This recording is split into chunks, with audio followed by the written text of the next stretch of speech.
Une très belle initiative du moment où moi j'ai vu la nomination et c'est des hommes de qualité, c'est des hommes qui ont l'expertise, c'est des hommes qui ont de l'expérience.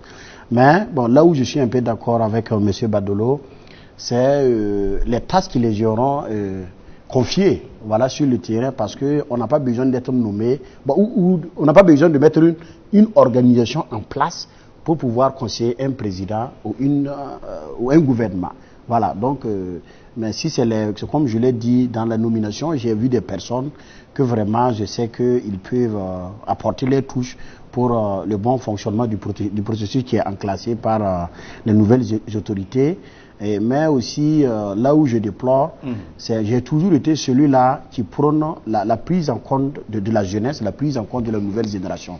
Parce que les têtes qui ont été citées, j'ai vu M. Mélégué, j'ai vu l'ancien ministre Nestorine Sangaré. Mais il y a des jeunes aussi. Voilà. Bon, mais je vois que les têtes que j'ai vues, que je vous dis, aujourd'hui j'aurais préféré que mon ami Bayala soit coopté dans cette organisation, et Ouedraogo, moi ou bien Badolo, ou un jeune de notre génération, voilà, pour pouvoir nous permettre de toutes les façons, le président d'Amiba, il est de notre génération, donc il faut qu'il apprenne aussi à cheminer avec sa génération, à donner l'opportunité à la nouvelle génération aussi de pouvoir s'affirmer et de pouvoir contribuer pour le développement de notre pays. Oui. Tout bout de champ, que ce soit sur ce plateau ou dans certains plateaux de la place, bon, il y a certaines personnes que je pense qu'ils ont un problème avec le gouvernement de la transition.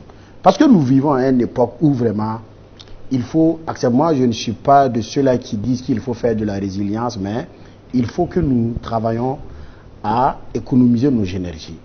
Et ça suscite quoi? Ça suscite à ce que nous essayons de nous mettre autour de ce gouvernement de la transition-là, autour de nos forces de défense et de sécurité, pour qu'on puisse chasser ces terroristes-là hors de nos territoires. Pourquoi je dis ceci?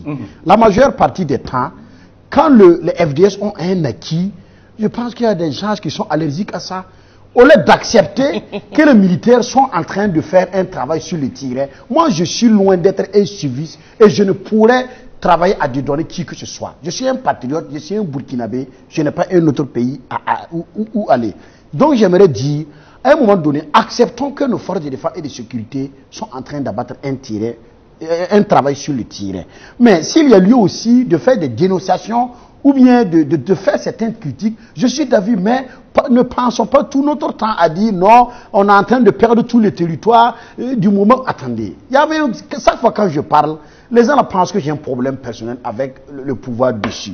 Au temps du MPP, il y a quelle intelligence qui avait été mise sur le terrain pour pouvoir bouter l'île terrorique hors de nos territoires. À un moment donné, l'État a été grippé, il faut le reconnaître. Mais avec l'avènement de ces militaires-là, reconnaissez qu'il y a un travail tiré qui se fait. Vous voyez qu'il vient de faire une organisation de l'armée où il faut déplacer certains regroupements de l'armée. Il faut reconnaître ça. Et sur le terrain, il y a de juillet 2015 ou 2015 là, il y a eu au moins ça, plus une centaine de terroristes qui ont été neutralisés. Il y a eu des motos qui ont été récupérées. Il y a eu des armes qui ont été récupérées. Donc il y a eu des ravitaillements aussi qui ont pu se faire dans certaines régions. Donc il faut reconnaître cela et ne pas passer tout le temps à fustiger le gouvernement, à fustiger les FDS. C'est pour cela, moi je dis à un moment donné, qu'il risque d'avoir des supporters de terroristes qui sont parmi les Burkinabés. Allez, merci beaucoup, voilà. Monsieur. Votre question est la bienvenue. Évidemment qu'il y a des Burkinabés qui veulent se mettre à travers. Moi j'ai posé une question. Oui, justement, moi je vous le confirme.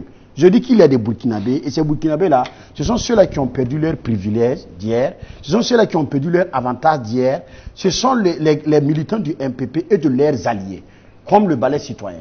Parce que vous savez très bien, il y a certains agissements sur le terrain. Quand vous voyez par la formation du but, la formation du front contre la stabilité. Non, c'est pas front patriotique. C'est le front contre la stabilité et la paix au Burkina Faso.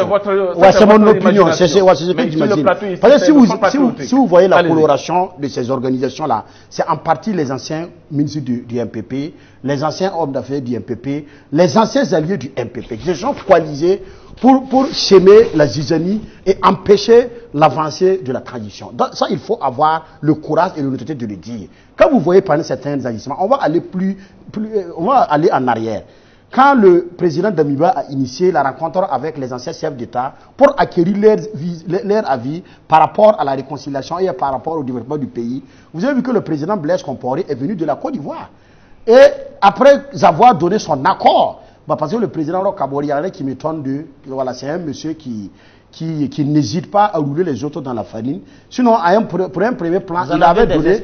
Oui, il avait donné son OK qu'il allait participer à cette rencontre avec les anciens chefs d'État. Et même la veille, on lui a appelé et il a confirmé qu'il sera là lors de la rencontre. Et le jour J, vous avez vu le montage qu'il a fomenté devant sa porte sous prétexte que... Oui, ça c'est déjà connu. Voilà, donc c'est pour vous dire que ces gars-là, ils sont sur le chemin de tout faire pour que la transition ne puisse pas réussir. Voilà. Je vais terminer maintenant. Oui. C'est de dire au camarade Badolo que le Burkina Faso est régi par une constitution et à son article 1, il est dit ceci: tout Burkinabé naît libre et égaux. Voilà. Donc, moi, je ne voudrais... Les Burkinabés naissent libres et égaux. Oui.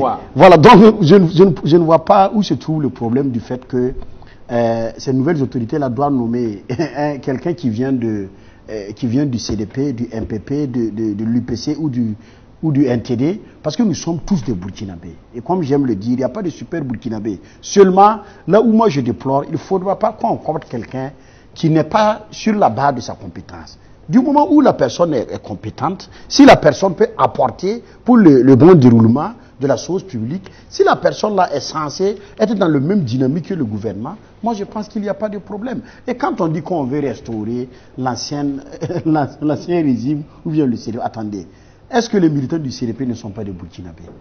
Est-ce que les militants, le premier des militants du CDP, ce que certains ne savent pas là, c'est le président Roch-Kabore.